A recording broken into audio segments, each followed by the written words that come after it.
James Hurr, thank you very much indeed for joining me today. And on behalf of everybody at Bender, we know how very, very busy you are, and we are thrilled to have you here. I have to say that I've personally known you for many, many years and also know your work as a producer. Now, you've expanded your work because not only are you a fantastic producer, and I think you are rated in the top 20 out of the 100 best producers in the world. You are in the top, is that correct? Yeah, that's right. Yeah, I picked up an award for being number 18 out of the Number top, eight, amazing. yeah, top 100 producers. Yeah, it's a great, and it's international as well, which is a great, great award to achieve. But what's incredible about your work is that you are more than a producer. I mean, you are a composer, and you also, I mean, I felt that with some of the work that I've done with you, is that I've walked away with a fantastic recording and a composition that I thought I'd done. But actually, I thought, actually, I can't take any of the credit for this because all the work has been done by you. A bit like Delia Derbyshire when she was working with Ron Granger on the Doctor Who theme. He'd actually written an outline of what the theme should be and came back and said to Delia, "Did I write that?" And he put all the actual main bit of the composition, the excitement, to down to her work, and actually wanted to share the royalties with her, but the powers that be didn't allow that to happen. But you are very much like that, and I know from other producers um, that they've tried to copy your sound. I've always thought that you have an amazing big sound. You're not scared of it to make a really big, clear sound. Yeah, well, thank you. Yeah, and you know what? I always love it when I hear other producers or artists when they're trying to copy what I do. I love it. I take that as such a big compliment. I absolutely love it, and I always love telling people how I do what I do.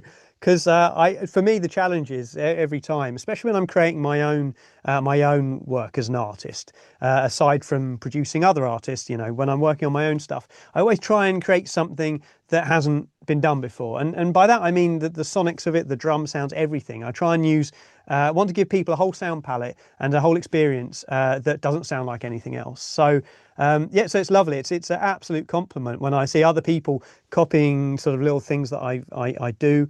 I also make sample packs where I release kind of all the sounds that I make, so people can have a go as well. So yeah, no, I'm always grateful that if someone's copying you, then you're doing something right. Well, I mean, you've just answered a whole load of questions I was going to ask actually about your approach to composition. What does it mean? I mean, you are becoming more of a prominent voice, yeah, and and actually in the LGBTQ community, through your music, you're becoming more of a voice. I've said many times that you can't walk into a nightclub throughout Europe without hearing at least one of your pieces.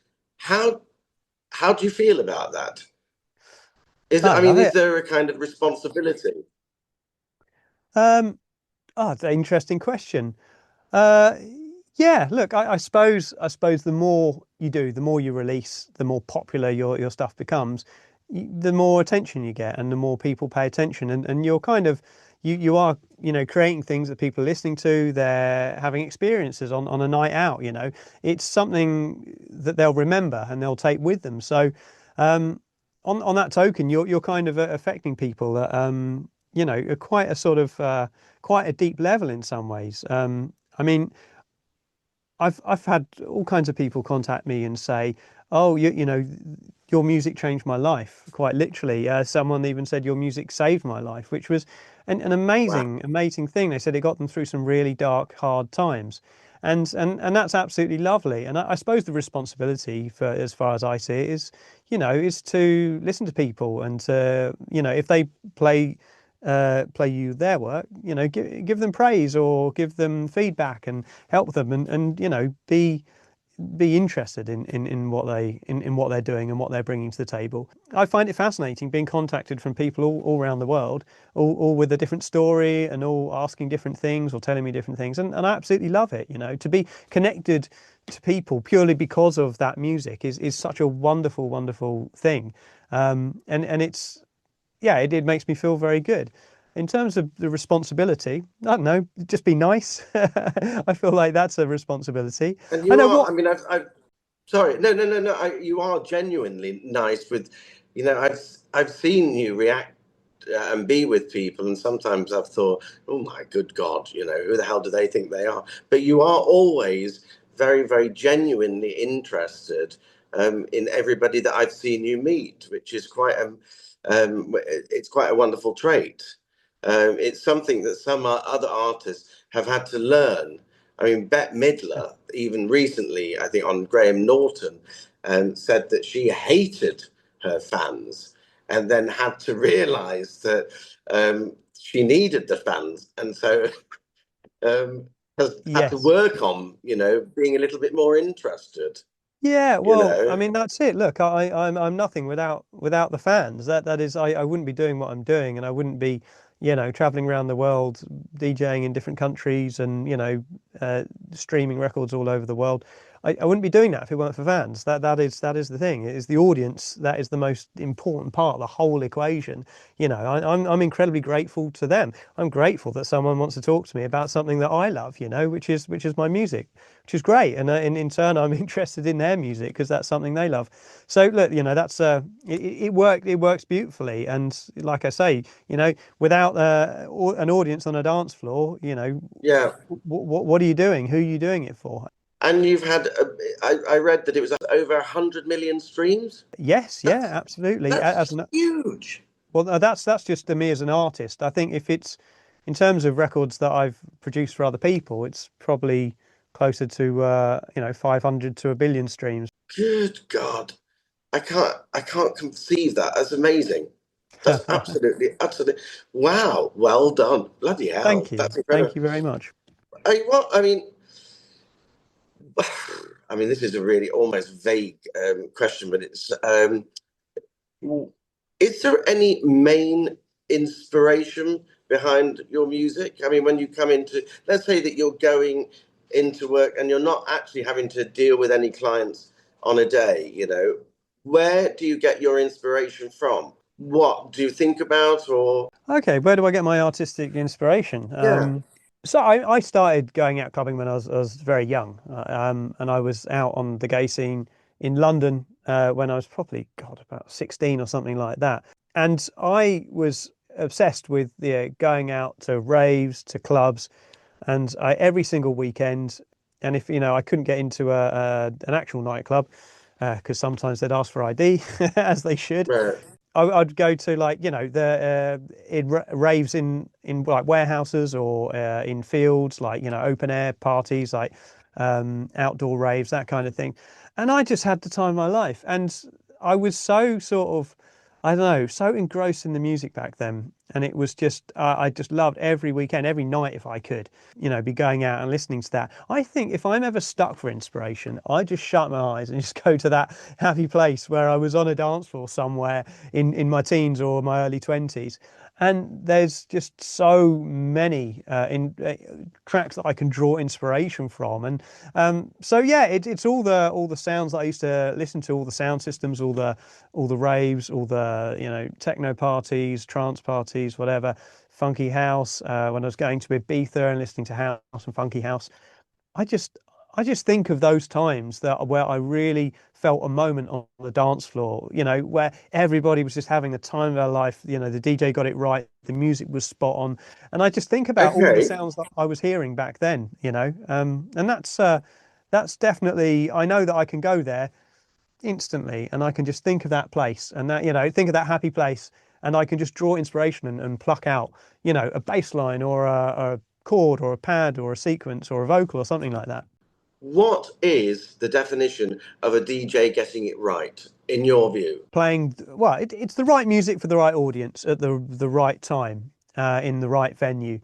There's a few factors. There's playing a set, a really cohesive set that kind of brings everyone on board, because I think sometimes, in a room, you can have people of all different ages and genders and sexualities, and, from all different backgrounds, and with all different ideas of what great music is and what a great night out is.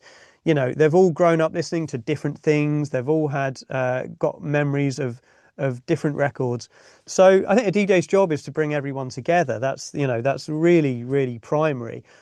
And, I think sometimes when a DJ gets it right, they might not have the easiest of crowds to work with, but they play because it's just so different and so diverse. But they try and play records that they know are going to resonate with enough people Yeah. in the crowd. And then I think that's what, when a DJ takes the crowd on a journey, it's when you kind of manage to get the audience all hooked in to a groove and to a vibe, and you're like, okay, everyone's dancing now, we've got it, everyone's dancing, we're in the zone. And then you can take that audience off on a tangent to, by playing slightly more underground records that are just far more instrumental and just groovy, because you've got them hooked in the groove, and you've got them hooked on the same sort of wavelength as in the sound and the style that you're playing. So that is when I say a DJ getting it right is just is being able to kind of play the records that can get everyone hooked, and then take that audience on a journey. And I think some DJs can do that from record one. Others, it takes a bit of time to get everyone in that zone. It's funny that you say that, because I remember it must have been about a year ago that I was up in Edinburgh with Ryan, a mutual friend of ours, and he quoted you. And there was a piece of music that came on in the nightclub we were in, and he said to me, he quoted you. He said, "This is a great piece of music. It's well produced." He said, "But it's dead on the dance floor." He said, "This is what James Hurr would say. It's dead on the dance floor." And I said, "Well, what do you mean?" He said, "Look, everybody that was on the dance floor, they don't know what to do. They've stopped, And it was Yeah. like, I can't remember what the piece was, but it was like a Gregorian chant that had suddenly come out. And yes, it was great, but nobody knew what to do. It brought everybody back, I suppose. Everybody's having a great time, and they've lost themselves beforehand, but then flat bang into reality. It was quite Yeah, fascinating. and it's an And it easy was mistake to make. fascinating to have it pointed out as well, the power of the DJ. What category would you put your music in? How would you describe it? And what to you stands out? Well, I'd say electronic and dance Right. is probably two sort of very broad umbrella terms for the kind of genre I produce. I'd say currently as an artist, I'm making house and tech house. I would say that's kind of my main thing, and maybe under one of my other artist aliases, which I have a few of, I'm kind of doing like hard dance and garage. So there's a kind of each. I think each artist profile I have has got a very has a sort of sound to it, and that's why one of my artist profiles I'm kind of producing a lot of disco and sort of kind of disco house, and kind of very funky groovy house and stuff like that. That all sits on that sort of disco side of it. And then as James Hurr, I'm producing tech house and house records that I can play out, that I can play in my Right. sets. And then as HVRR, which is my other artist alias, I'm doing a lot sort of harder, faster stuff, sort of mainly more for the kind of European market, and maybe like Scotland and Ireland, where they love like real fast banging beat. Yeah, so that's the different genres I'm doing. Isn't that's really amazing? I didn't realize that different areas, like different musical things. I mean, I've heard comedians say in the past that down south, you know, you have to choose your material. It needs to be more politically incorrect, more politically correct, rhythmically. I mean, Ken Dodd actually said this. Actually, he changed his material depending which city it was in. Yeah, absolutely. Look, And it's I all about didn't the know that. audience, isn't it? It's all about the And audience, and where you are as the DJ or producer, like who are you making it for? Like that's very different. Everyone's got different tastes, and so you have to pick your market, and you have to kind of apply your knowledge of the market to what you're making. I think if you want to release it for people to dance to, and you want to release it for DJs to play, you've got to know where that's going. You've got to know who's going to be dancing to it. You've got to know where that's going to be played. You've got to know what DJs are playing it, or which this will work really, really well in the UK. This will work really, really well in Ibiza. This will work well in the States on the gay scene. This will work well on the underground, techno scene. It's like you've got to sort of know all these different places. You know, as Right. you're making this, if you want it to be heard. So hypothetically, then you're booked tonight to play in Blackpool. What are you going to play? Well, that it all depends, really. I mean, Blackpool's a big place. I'm sure there's lots of different clubs. So, it depends if I was booked to play. If it was a gay club, I mean, it depends what time of the night I'm playing. It depends if I'm playing at, 4 a.m. If it's an after hours thing, Right. it depends if it's just more of a kind of a commercial sort of venue. I think I would just alter that. And so, for a big example, as sort of if I was booked to play, say, the kind of the big town club in Blackpool, whatever that is, there's probably a couple. Um, then I would probably start off with, and assuming it's a straight club, I'd probably start off with house. I kind of start with a slower BPM, and then with some vocals, some interesting kind of like Loletta Holloway sort of vocals, things like that, samples, and then I would not go too commercial. I would keep it, you know, only every now and then introducing something that's a bit more commercial, and then I would build up the BPM into some of the more kind of banging, driving tech house kind of things, the sort of peak time. I'd probably structure it like a show, depending on how long I was playing for. I'd probably start slower. I'd have a beginning, middle, and end, and probably end on some classics to finish it off. So to kind of create a sort of an introduction, and then go up and up and up with the energy levels and with the intensity. So then there's a kind of a real high, and then at the end come with something a bit more kind of classic that everyone can relate to. Maybe bring the BPM down a little bit, and yeah, I guess that would be the show. But look, if I was playing in a gay club at 4 a.m., I would keep the beat very driving and rolling all the way through. Not many breakdowns, lots of tribal records, lots of percussion. Diva vocals, I and I probably in both sets I would incorporate lots of 90s vocals or 90s hooks and riffs. There we are. Oh, That's the long answer. it's quite fascinating. Is there any particular time that you would play more commercial stuff then? Yeah, I think so. It just depends on the audience. I mean, would never go fully commercial, but I think you have to know when to introduce vocals and what kind of vocals you're going to introduce, you're going to play. 90s is always a good thing. You've got sort of at least two generations of people on the dance floor that are going to appreciate and understand, 90s synths and 90s vocals and things like that. I wouldn't play any Taylor Swift vocals. I probably wouldn't go that commercial, but I Right. would play commercial for in my sense would be, a sample of a Whitney vocal. It would be, or a, sample of a Loletta Holloway vocal, or it would be like a 90s house vocal, like, like So, Living Joy or something like that. this is fascinating because it really literally is reading a room. Can you look at a room generally and think, right, this audience are going to like this type of music? Yeah, yeah, pretty much. I Yeah. mean, yeah, I think that comes with the territory. And look, sometimes I get it wrong, and sometimes you can't even see the audience because there's a bright light in your face, and then it disappears, and you go, you can see the dance floor again, and then Right. then you can like, okay, this is what I need to do. Okay, I can see what's working and what's not working. Yeah, because sometimes you can be very cut off from the audience. So, it helps to know beforehand who's going to be there, or it helps to get there early to see who's on the dance floor. Yes, yeah, I think creatively, I think they need to be. I like working with creative people, and some Right. people, when you work with them in the studio, it can be a struggle to get good material, get good original material out of them. Other people are forthcoming with loads of it, and I like the types that just have tons and tons, that have got 100 songs in them, 100 ideas, 1,000 ideas. I like these people that can just fire off ideas all the time. That's what I'm like, and it's great to work Yeah. with people like that. Give me inspiration, sing something I've not heard before. Come up with good production ideas I've not thought of. Come up with interesting sounds. That's what I like, and when it comes to singers, I like interesting, original sounding voices as well. There's a million pop voices out there, but I think I like the more interesting, quirky voices that sound different. I want to be able to play, get that demo made, and I want to play it to people, and they go, "Who is this singer?" I want them to ask, "So who is that?"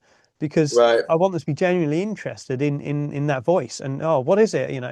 well, I haven't heard this before. So yeah, it's someone that can bring an original flavor and lots of creative ideas. I think that's really, really important. I've definitely dealt with negative people Yeah, before. Yeah, definitely. I mean, I thought just talking more broadly, I think I've definitely had people try and put me down before, for sure. I think it's a trait that people have when they're insecure about themselves. So yeah, yeah, not a lot, to be honest. I think I've been quite lucky. I've always had people very encouraging of my work and been very, been very, very positive. Maybe I've bumped into a couple of people who have just been a bit condescending to try and put you down a bit. But I tend to try and ignore it. I think that it just kind of speaks volumes about them. I often find people that aren't don't have a lot to give or have imposter syndrome will often put other people down because then it makes them feel better and it takes the heat off them. But and I feel sorry for anyone who has to put someone else down yeah, to make themselves feel better. So look, I've been quite lucky. I've probably met a couple of idiots along the way who but also we all make mistakes. People change. People don't, that's not them forever, I'm sure. And they might have been having a bad day, or maybe they got wise. They learned not to do that, and they changed their attitude. There has yeah, been a big shift in how DJing is presented. Like when I started, when I was doing it years ago, there yeah, was a big difference. You didn't really have the spotlight on you. The DJ box was always sort of up and out of the way. Um, yeah, and it didn't you didn't have lights on you. Like you'd have to like clubs, you'd have to request for a light to be in there because there was you couldn't see anything because you were sort of in the dark. I mean, you were part of it, but you weren't on show. And I'd say the biggest difference coming back to it now, I had a break for a few years for sure, where I kind of knuckled down and focused on the production. And I was definitely apprehensive about coming back into DJing because suddenly that craft had right, changed. It changed from being, the kind of the music coming from the back of the club, you know, to being front and center stage performance with yeah, dancers, confetti cannons, big show, CO2 cannons, kind of the whole thing. It suddenly became more of a spectacle, and you're suddenly on display, and you have to come across as someone who's performing in a show, and that's very, very different from 20-25 years ago. That is a yeah, is a fundamental difference that I was certainly apprehensive about a few years ago when I started to come back into this, into the performance side of it. And that's been an interesting challenge. That's been a great learning curve. It's been really fascinating to come back, sort of, however many years, 15 years later, into DJing, and have this kind of fresh perspective and see this art form presented in a whole new way. And I'm really enjoying it. I think it's a lot of fun. It's a lot of fun. And I think with that comes new challenges because you've got to think, how does this look visually now? How does it look? It's not just how does it sound, but how does it look? And I used to worry about what music I was going to play. Now I worry about, what I'm going to wear when I'm right. having, when I'm having my haircut and how I'm presenting myself. Like I feel like the visual aesthetic has become much more prominent in Well, today's. it's interesting how that you have always talked about in terms of branding, and branding is a very, very important thing. And actually, I mean, the first thing I did notice, and Gareth actually mentioned when we were setting up, your haircut and everything. It's all part of the brand now, and so there's a definite image in the same way, icon. I've always had, like Liza Minnelli and the picture of her with Andy Warhol. I'm sorry, the picture that Andy Warhol did. You know that is definitely Liza Minnelli, and I can see that you're doing a similar thing. That you are the brand. Yeah, absolutely, absolutely. You visually have to sell it as well as through the music, and I think that's important. Social media is very, very visual, and Yeah. unfortunately, people kind of look first, and they think about what they're listening to later.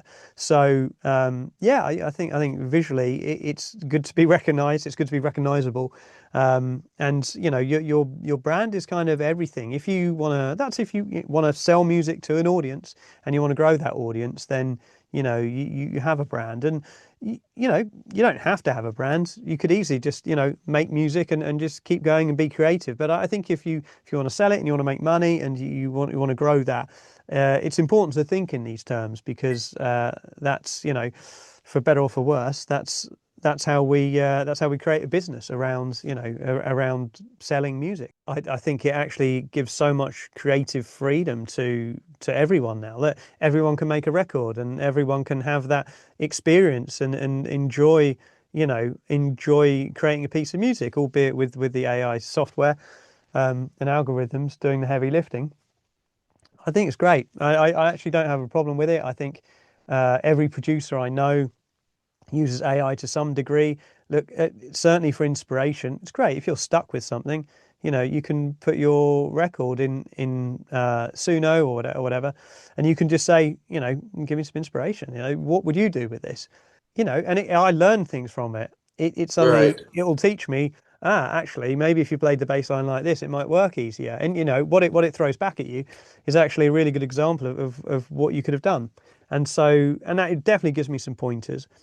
I think it's where it is not good, and this is the very sad thing, is for musicians. I think musicians are who maybe, you know, don't uh, run their livelihood, their business like a brand, who don't do the social media thing. So they're not Right. on camera and they're not showing the world this is me doing this. I think they're really, really going to struggle, because there's going to be less and less need for session musicians, while you've got Right. a robot that can, just play all these musical parts for you and can create all this music. Um, there's going to be less and less of a need to have someone just to come in and play guitars, whereas you could get, an AI can just do that for you. And I think, look, obviously they're not going to be the best, and I probably plenty of musicians will say, "Oh, I could still do better than that." But I think for most users and most people, it's having a website you can go to that is just going to create any bit of music is going to put musicians out of work. So look, that's the downside. For me personally, it's a great tool to use, and I love the fact that it's giving everybody in the world the ability to to make a track and have that joy of creating something that wasn't there yesterday. You made this today and it didn't exist yesterday. That's a wonderful thing. That's really, really brilliant. It's lowered that barrier to entry. It's reduced the hurdles that you have to jump over to get a song finished that that you can call your own.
All I can say is that I know the things that have got me to where I am.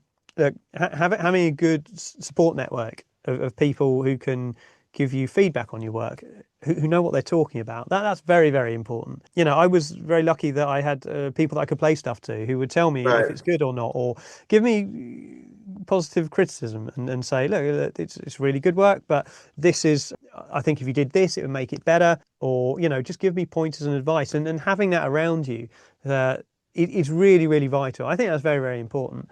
And then you need to be able to take that advice and you need to be able to do something with it.